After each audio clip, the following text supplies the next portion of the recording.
fazer um vídeo contando sobre a nossa jornada, eu confesso que eu fiquei um pouco confusa. Daí eu pensei, como que eu vou fazer isso?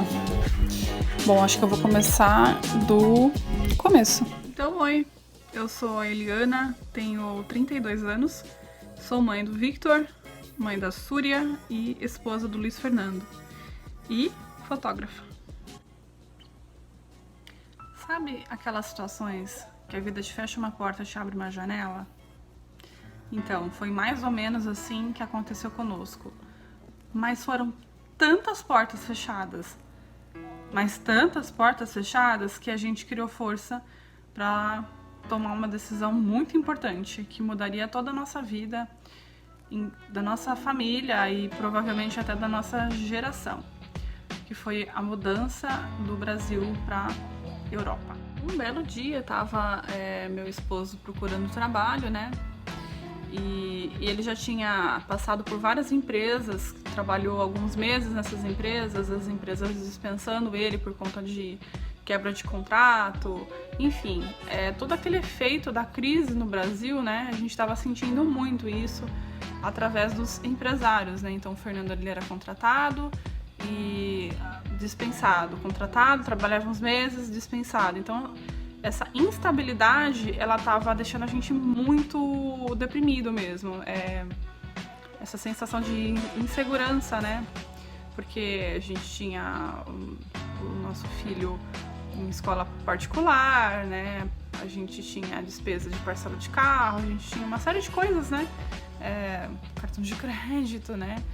Que a gente tinha que arcar, então uma série de coisas que realmente estava começando a ficar complicado. A gente estava fechando os meses várias vezes no vermelho, né? E com 3 filhos, né? O meu esposo tem o meu enteado do primeiro casamento, né? O Davi, e nós temos o Victor, né? Que agora está com 6 anos.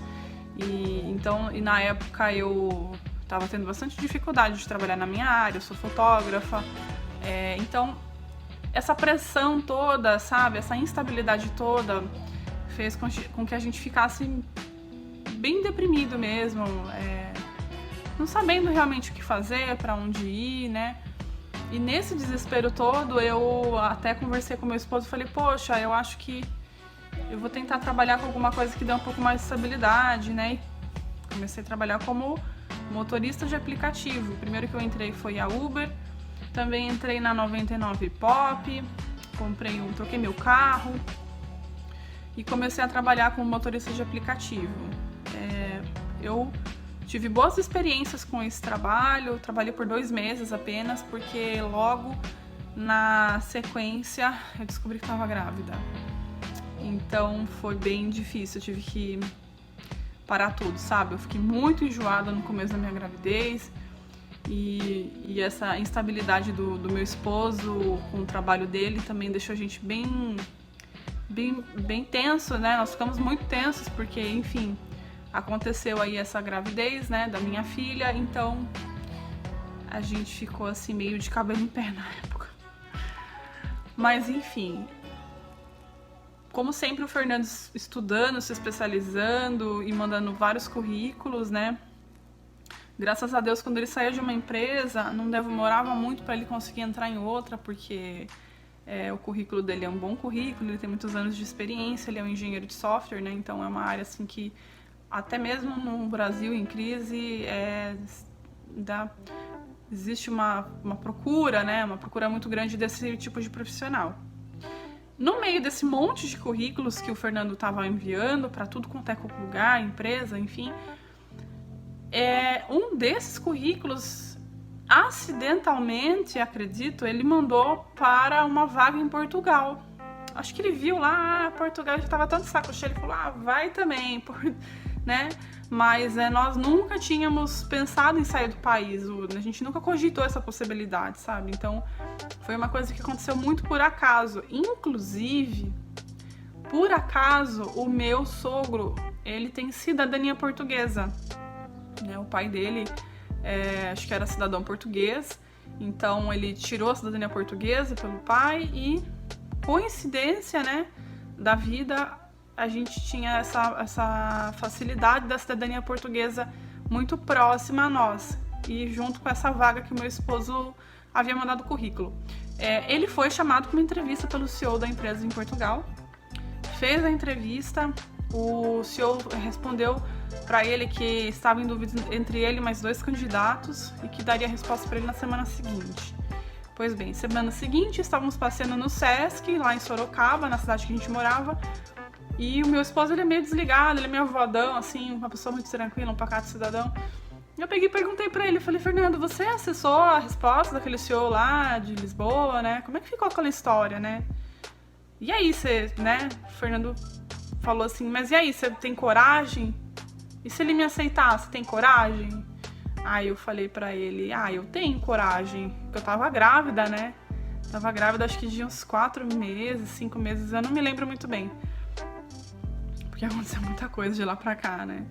Mas enfim, eu tava, né, numa situação mais fragilizada e eu falei pra ele, pô, se a gente ficar aqui, né, no Brasil, nós não temos dinheiro pra pagar um parto, então nós vamos ter que ir pro SUS, né? Vou ter que ir pro SUS. Entre pro SUS do Brasil e pro sistema público de Portugal, acho que eu acredito que de Portugal seja melhor, né? Então, tenho coragem, sim, né? E a gente abriu o e-mail e tava a resposta do CEO lá dizendo que o Fernando tinha sido aceito, né?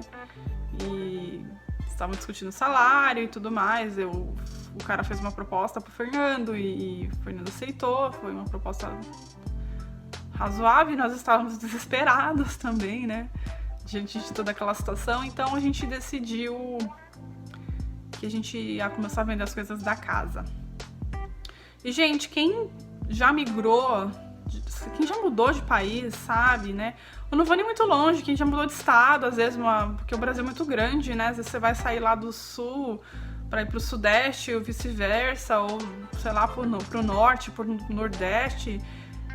O Brasil é grande e muitas vezes não compensa você ficar carregando uma mudança tão grande. Então, quem já mudou sabe quanto que é difícil. Eu tive que vender todas as coisas da minha casa. Eu não sei como é que eu tive forças para tudo isso. Eu tava grávida. Eu contei muito com a ajuda da minha mãe. A minha mãe foi uma pessoa muito importante nesse momento. Porque ficaram algumas coisas na casa ainda depois que nós viajamos e ela meio que arrematou, né? Então, isso teve um papel muito importante aí, a minha mãe. Eu não posso esquecer disso. Mas foi muita loucura, porque eu tive que vender o carro. E sabe aquelas situações que você sente que está sendo guiado mesmo? Alguma coisa superior tá pondo a mão na situação e tá dando tudo certo. Do mesmo jeito que tem aquelas situações que tá tudo errado. Fala, pô, meu, caramba, né? O que tá acontecendo? Tá dando tudo errado, né? Essa foi uma típica situação que deu tudo certo. Então, a gente conseguiu vender as nossas coisas. Inclusive, nós conseguimos vender um terreno, sabe? Um terreno aí, sei lá, gigantesco nesse meio tempo. Eu acho que foi muito providencial tudo o que aconteceu. Então, eu confio muito nisso, que se hoje nós estamos aqui é porque forças maiores, né, nos ajudaram nessa travessia, né? Porque foi assim que eu me senti quando a gente partiu. Eu me senti numa grande travessia mesmo, numa grande aventura. E, gente, é muito difícil quando você faz isso com filhos. E muito, muito mais difícil quando você faz isso com filho e grávida. Então, eu rezei muito, eu pedi muita inspiração, muita força, muita sabedoria para Mãe Maior e falei, bom, se tiver que dar certo, vai dar certo. Eu vou fazer a minha parte, vou trabalhar para isso. E eu, quando encasqueto com uma coisa, eu tenho uma ideia fixa. Então, eu fui igual um torpedo, assim, vendendo todas as coisas da casa. E deu tudo certo, vendemos e chegou o dia da viagem. E, cara, o Fernando tava tão nervoso, tão nervoso, tão nervoso, que ele perdeu o horário do avião e nós perdemos o voo. Queria matar ele!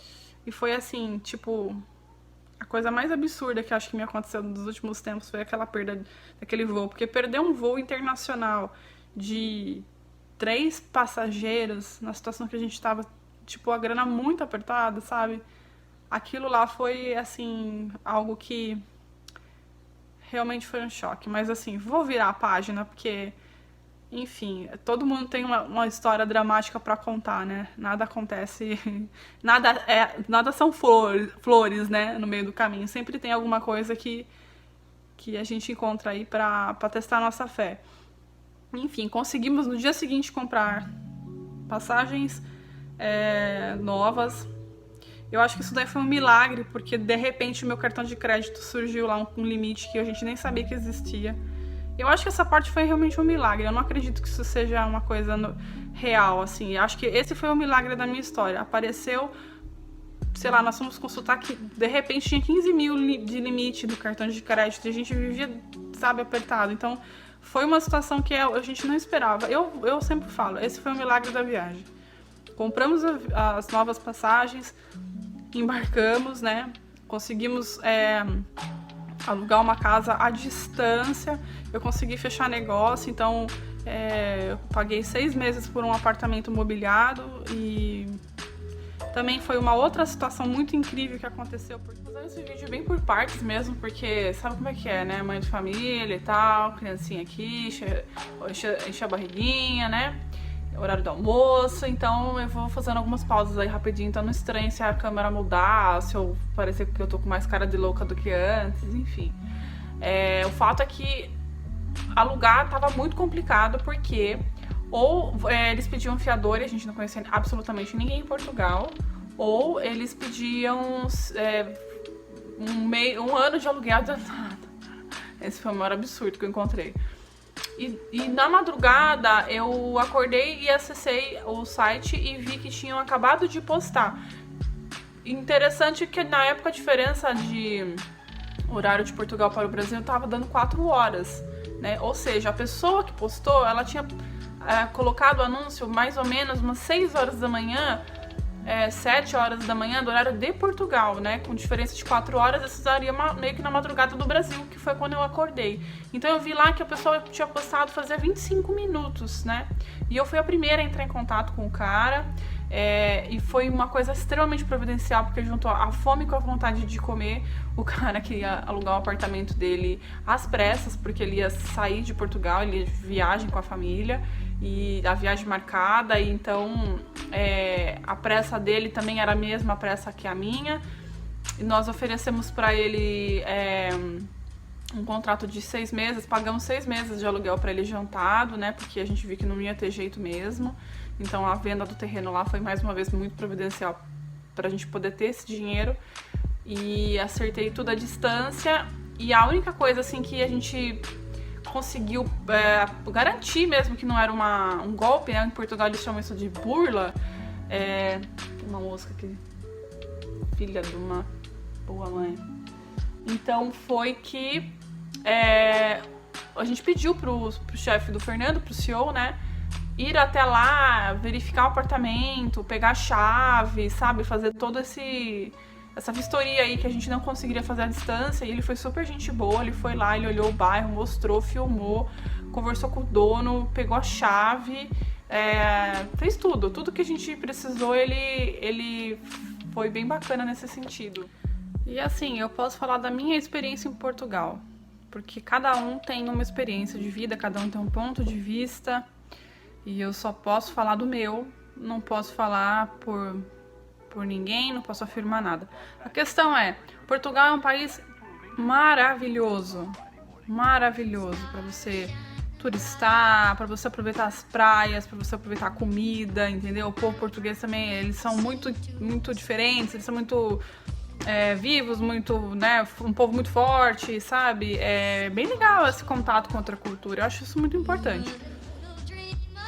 Tem coisas muito engraçadas em Portugal, algumas coisas que em português, no português brasileiro a gente pronuncia e tem um sentido X, lá em Portugal tem um outro sentido, e é uma comédia isso, né? Você se diverte lá com as bobagens que tem em Portugal, né? É muito cômico. E o clima de Portugal é maravilhoso. Eu acredito até que o clima de outros países seja assim também. A Itália, todos os meus amigos que ficaram morando por um bom tempo na Itália falam: a Itália, a comida, o clima, a praia, Espanha e tal, a França, né? Então, eu ainda não conheço esses países, mas como eu tenho muitos amigos aqui que moraram em todos eles, não por pouco tempo, né? Tem gente que morou bastante tempo nesses países. Eu sei que, tipo, é um miolinho muito gostoso essa parte da Europa. Só que, assim, com o passar do tempo, você percebe que, a economia não tá lá grande coisa, entendeu? Tô falando de Portugal. A economia não tá lá grande coisa, desemprego existe, existem mil outras coisas que você tem de benefício em Portugal que não tem no Brasil. A comida tem a qualidade de não ter aqueles zilhões de agrotóxicos, né, que deixa a gente doente. Portugal é um dos países mais seguros do mundo. As pessoas realmente deixam tudo na rua, né? Não tem aquele índice de assalto, de roubo, de violência. Andar preocupado que você vai ser roubado na rua, que seu celular vai ser roubado na rua, jamais. Entendeu? Então, assim, claro, existe um caso ou outro. Sim, existe, gente, pelo amor de Deus, existe, né? Mas, no geral, os índices são esses, né? Que é um dos países mais seguros para se viver. E para você criar seus filhos, né? Porque a educação de Portugal é pública, não é cultural as pessoas colocarem filhos em escola particular, é tudo muito misturado, né? Então, estuda o filho do juiz com o filho do padeiro e não tem essa frescura, sabe? Isso é uma coisa que eu gosto de Portugal, não tem frescura. Nem frescura no ambiente de saúde, né? Porque como eu tive minha filha lá, eu posso falar. Sei lá, às vezes você vê uma enfermeira e vê uma médica e você acha que a médica é a enfermeira é a médica, e não, é o contrário. E não tem esse negócio, os médicos não são tipo, nossa, sou médico, aquela coisa que eu acho que o Brasil é bem assim, sabe, bem egóico mesmo. As pessoas são mais simples em Portugal, nesse sentido tem uma questão mais igualitária. Eu acho muito bacana isso na cultura de lá. Os adolescentes também, né, eles são maduros, né? Eu acho que o contato que eu tive, assim, pelo menos a minha experiência foi assim. Passamos esses 6 meses num período de verão, foi um verão de 43 graus na costa da Caparica, né? Assim, aquela coisa maravilhosa, comendo peixe fresco, se deliciando com as coisas da padaria portuguesa, que eu acho que, pra mim deve ser uma das melhores do mundo, porque... os caras sabem fazer uma massa, uns pãezinhos, o pastel de Belém mesmo, que eu cheguei pra Belém pra comer o pastel de Belém. Então, assim, eu tenho muita saudade dessa qualidade de vida que Portugal proporciona, mas a questão econômica, de salário, não tá lá grande coisa, os aluguéis caríssimos. Então, se você tem uma casa própria, maravilha morar lá. Se você tem grana pra comprar uma casa própria, né? Porque, converter real em euro é muito difícil, né? Muita grana pra gente, pelo menos pra minha realidade, tá? A minha realidade é essa. Então, eu comecei a ficar um pouco tensa, porque o contrato tava acabando. Nesse meio tempo, a Súria nasceu, então eu já tinha 2 crianças, tava bem complicado, não ia poder trabalhar com o bebê em casa. Não conhecia ninguém, até pra deixar minha filha, assim, né, um bebê tão novinho também, enfim, eu não ia fazer isso. Então era só o Fernando trabalhando, e aí a gente começou a ver que a coisa ia ficar muito difícil. Por quê? Porque não tava meio que sobrando dinheiro do salário dele, né, pra gente guardar o dinheiro. A gente não tava nem pagando aluguel, porque esse aluguel já tava meio que pago, 6 meses pago, né, então... Eu fiquei muito preocupada. Aí cheguei um belo dia pro Fernando e falei assim, Fernando, você tem o Davi, né, que tá lá no Brasil, que a gente precisa trazer ele frequentemente pra cá, pra essa convivência acontecer. Isso tem custos, né, os custos são altos. Nós também, né, a gente quer viajar também para outros países, para o próprio Brasil mesmo, visitar nossa família é importante, né, a gente deixou nossos pais lá. Então, nossos pais são idosos e é difícil a gente se afastar da família. Tudo tem um preço, né? Eu falo que as pessoas acham que sair do Brasil é meio glamouroso e tal. Não, existe muita coisa envolvida que vocês não têm noção. Que só quando vocês pisam fora da sua pátria amada, vocês sentem o drama que não é assim. Né? É difícil, é muito complicado. Você tem que abrir mão de muita coisa, você tem que ser extremamente flexível. Tem que ser uma pessoa muito moldável às situações, a outras culturas, porque não adianta falar que Brasil e Portugal é parecido, porque quando você tá lá dentro você vê que não é, entendeu? Tem A única coisa parecida é a língua mesmo, que são semelhantes, né? Mas fora isso, é um outro mundo, tá? É completamente diferente. O povo português é diferente do povo brasileiro. É a turma do sincericídio. Que eles sempre falam, eles falam na sua cara. E aí, se você não souber interpretar isso, você fala, puta que pariu, povo grosso, né? Mas é o jeito deles. Eu sei lidar com isso, porque pra mim, eu prefiro gente franca do que a turma do mimimi. Não tenho paciência pra turma do mimimi. E eu gostava disso no povo português, a franqueza deles, né? Eles são muito fortes e muito francos. Enfim. Mas tudo isso não estava sustentando a nossa economia. E eu falei pro meu esposo, falei, olha, se for pra gente sair do Brasil, pra passar dificuldade aqui também, pra ficar apertado aqui também contando dinheiro, não, né? Vamos ver bem essa história, né? E foi quando a gente começou a cogitar a possibilidade da gente sair de Portugal. Mas isso é história para um outro vídeo, porque a história é longa, tem muita coisa que aconteceu, muitos sinais que aconteceram também, que eu digo que são sinais, porque desde o início no Brasil também recebemos vários sinais, vários milagres, várias situações incríveis, várias coisas frustrantes também, né? Então, eu acho que é uma história para um outro vídeo, mas nossa saída de Portugal também foi uma coisa muito legal e é isso, eu só tenho a agradecer por toda essa oportunidade. Eu também gostaria de fazer um outro vídeo relatando como que foi meu parto em Portugal, porque eu também tive um bebê lá. E também sua história para um outro vídeo, né? Afinal de contas, foi um parto. E partos são partos, né? Mas no geral, gente, eu posso dizer o seguinte: se eu pudesse voltar atrás, eu faria tudo exatamente como eu fiz. Eu não mudaria nada, porque eu não me arrependo de nada que eu tenha feito. Eu acho que todo o sacrifício que eu fiz foi muito válido. E é isso. Se você quiser saber sobre outros assuntos, sobre como que foi a minha gestação em Portugal, uma parte dela, como é que foi meu parto, como é que foi a imigração, deixa o seu like e escreva aqui nos comentários que o que eu puder compartilhar com vocês eu vou fazer, beleza? Até mais, tchau!